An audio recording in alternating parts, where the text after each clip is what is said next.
via donuzom wa bota wa bebe nege ka emeno obi wa tun wa si wa ego salo ma eno me o be la dian botana iwo ka be ro ni ma gba taru dan we ayenenwa e obo wa jo pin o wa we se wa bi dan mi o akoka konu wa kelege mi osana fian gbo wa osana ju gwegu wa khian wa so wa etin Jesu Kristi no mi wa fanede e ya le runa ya fe ise o kana ni ma do ta botana okay do demwe e come ona we do demwe akongie ona we do demwe awe ko yen e hana e o kana demwe awe ko ni nyoga obo nyoga are woni e akongie ni akongie na ga omo uho akongie ona ga ma no me kweva akongie ona ga ma no me e ki gbovo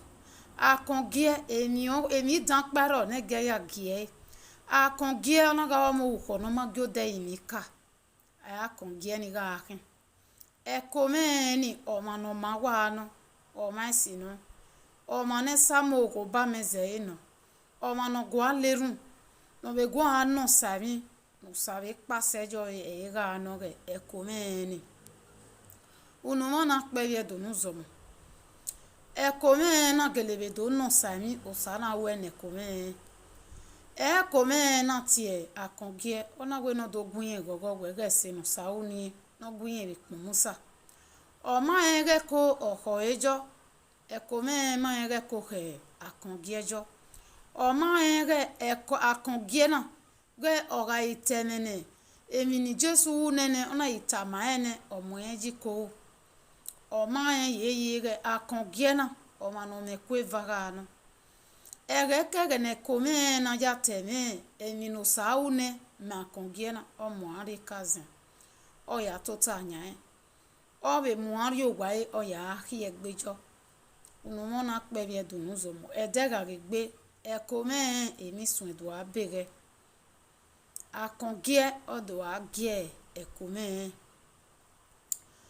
unu mo na pe bi edun zo mo e come na do a iwo e ona we ge kege ni ya kan mo sin na ge akongie we ge mi no sauni emi do abere yen be de agbe me bo si ere so pa yan o keke ni no sa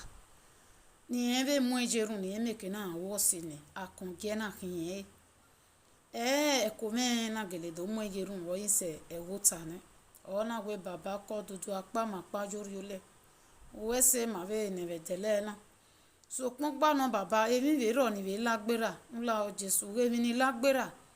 o se me na ga akongie ge kege ni atijobo nu me ma emi do sun abege me be ede agbe ma wo se no kin me baba yo no ri ma we ri ma me ni meke na wo se no kin me hi Jesu na wo ma o igele vie o na gele do mi we o ri ma na do ri egbe ma e ko me o na iga ka ma we e ge kege ni Jesu ija we se nu ge gita ma konkie e ko me na wo ma baba o ese unu mo na pe bi do nu zo mo o sana go re gbe we wo be ni e ko me Jesu na go re gbe we mi o be no ma ne ko me e ko me o ma gita me akongie o akongie ri na ya hu akongie na iwe o bo kana ri emi ni iwe ne bi eke o ma ye emi ni wo ni awu o keke ni emu eme kwan ni emeke na ja gwale me no ro hu ni emeke na ja we do emi ni iwe bi eke no mo na pe bi edun zo mo o na piku gi e come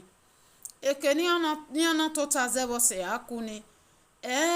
iya na teme magbe akongie na wa iwe o ma no me kweva yin kikia iwe o ma son yin kikina iwe tin yin gbovo we na uwe o ge tin yin ki egbeje mi no sa unu come na wija wo ya de iye o duwe na ma ve ni wa je na ka uwe gele tin uwe gele mu ma mo ri yin ji iko ya do ya tota nya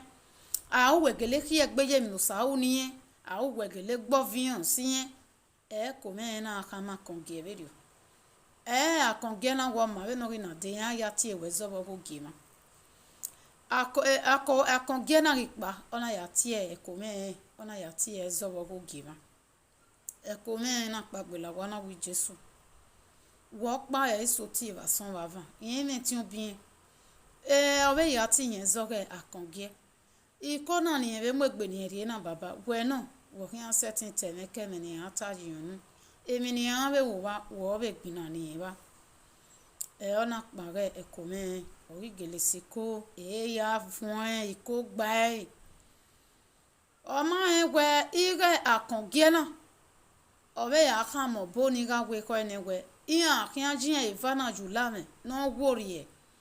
Ulame ni no worry ge ekome. Rudan we oboni ma kongie o okpa eyan ga tinjo. Ikokpa eyan dovason. Oi na gele dose ogiema na ine ekome ona we ekome bosunu ekome ona be do gbioge ona wa kongie bosunu akongie ona be gbioge eyan na wo ma no boge aigwe ko no vie mi la diana meke na jiyan ivana elulame ono na pe bie do nu zomo aigwe ko e review boje uwe po owe ni vie mi ni aya jiyan ivana lulame owe ni vie la dian ori an san vie ke wium vie ke ona ri so ijeme yan aka akongie no ro ori be an san vie ke wiu vie ke ijeme yan aka yan na we ko na mu we bo ya de akongie aigwe ko wo wa mi bo sunu wo wa aka bo sunu wa ka madame yo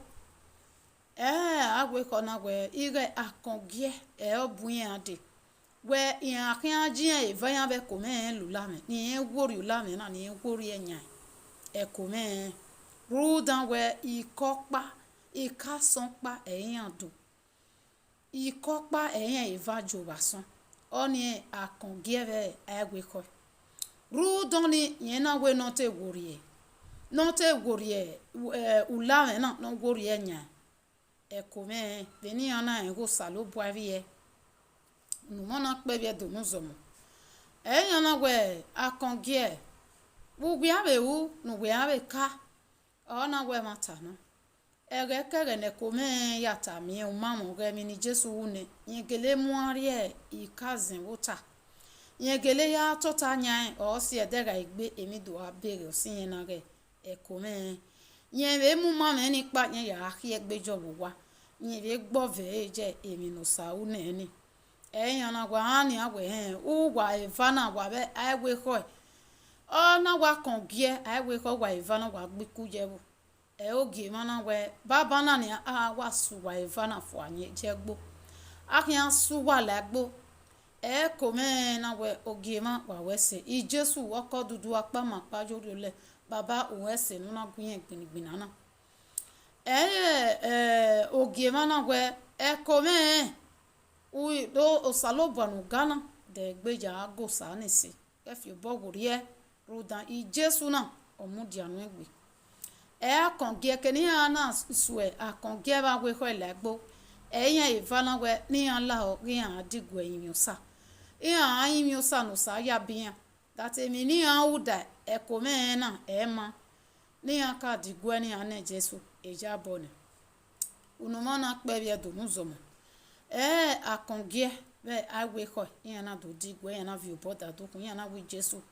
Maria be we ne la gogo baba jabima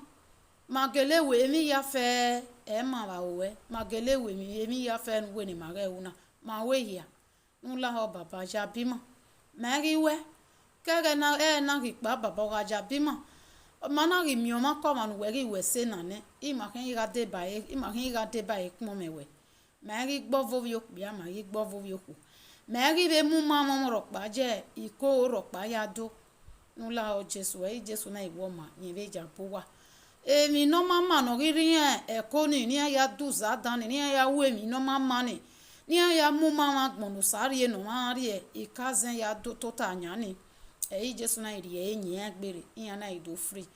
kege ni pa iya na do fi worie iya na ido la dosa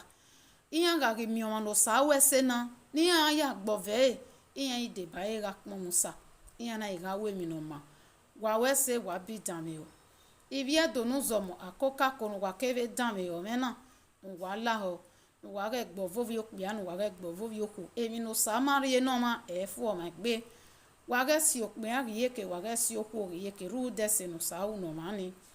ru dona wa hia wala ho gogo na be ja vo me ibio sa ya fe ba koka ko ni ariri aje o me mi ne bogme ye ba na tie comment o be me ne bogme ye ba na tie share o be me ne bogme ye ba na tie subscribe o be me ne bogme ye ba na tie like